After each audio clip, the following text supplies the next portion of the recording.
রাষ্ট্রকে একটা জায়গায় নিয়ে এসে দাঁড়া করাতে হবে, যেই জায়গায় মানুষ তার গণতান্ত্রিক সকল অধিকার ফিরে পেতে পারে। রাষ্ট্রকে, দেশকে একটা জায়গায় এসে দাঁড় করিয়ে দিতে হবে যেখানে আমাদের সমস্ত প্রতিষ্ঠানগুলো, গণতান্ত্রিক এবং সাংবিধানিক প্রতিষ্ঠানগুলো একটা শক্ত ভিত্তি পাবে। এমন একটা জায়গায় সার্বভৌম সংসদের প্রতিষ্ঠা করতে হবে যেখানে গণমানুষের কথা নির্ভয়ে জনপ্রতিনিধিরা বলবে, এবং যেই জায়গায় আমাদের স্বাধীনতা, সার্বভৌমত্ব নিশ্চিত রাখার আলোচনা হবে, যেই জায়গায় আমাদের প্রতিনিধিরা বাংলাদেশের এই ভূখণ্ডকে যেন আর কখনো করজ্জার্য না হতে হয় সেজন্য ভূমিকা রাখতে পারে। যে জন্য আমরা সংগ্রাম করে যাচ্ছি, এখনো আন্দোলন করে যাচ্ছি, এখনো আমরা অবিরাম আন্দোলনের মধ্যে আছি। কেন?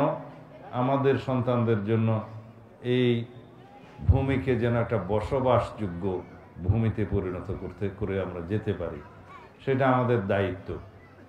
বাংলাদেশের মানুষ, বাংলাদেশের মুসলমানরা যাতে আর কখনো নিজেদের ধর্মচর্চার জন্য কোথাও জবাবদিহিতা না করতে হয়। কোনো সময় যেন মসজিদে এসে কেউ ফরমান জারি না করে যে ইমাম সাহেবকে আজকে এই রকম খুতবা দিতে হবে, সেই রকম রাষ্ট্র যেন আমরা আর ভবিষ্যতে না দেখি।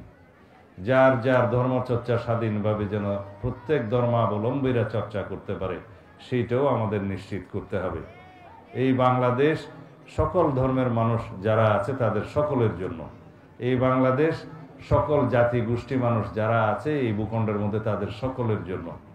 এই বাংলাদেশ আমরা ধর্ম বর্ণ নির্বিশেষে সকল মানুষকে নাগরিক হিসেবে আমরা দেখতে চাই। সাংবিধানিকভাবে আমরা যেন সবাই বাংলাদেশের নাগরিক হই, সিটিজেন হই, যেন এখানে কেউ সংখ্যাগুরু সংখ্যালঘু না হই, সেদিকে আমাদের দৃষ্টি রাখতে হবে। আমাদের যদি সাম্প্রদায়িক সম্প্রীতি আমরা বজায় রাখতে পারি সবাই মিলে, তাহলে মিলেমিশে বাংলাদেশের অভ্যন্তরের সকল মানুষ আমরা স্বাধীনভাবে নিজ নিজ অধিকার, নিজ নিজ ধর্মচর্চা করে সুন্দরভাবে গণতান্ত্রিকভাবে আমরা বাস করতে পারবো। সেরকম একটা পরিবেশ নিশ্চিত করার জন্য আজকে আমরা সারাক্ষণ প্রচেষ্টা চালিয়ে যাচ্ছি।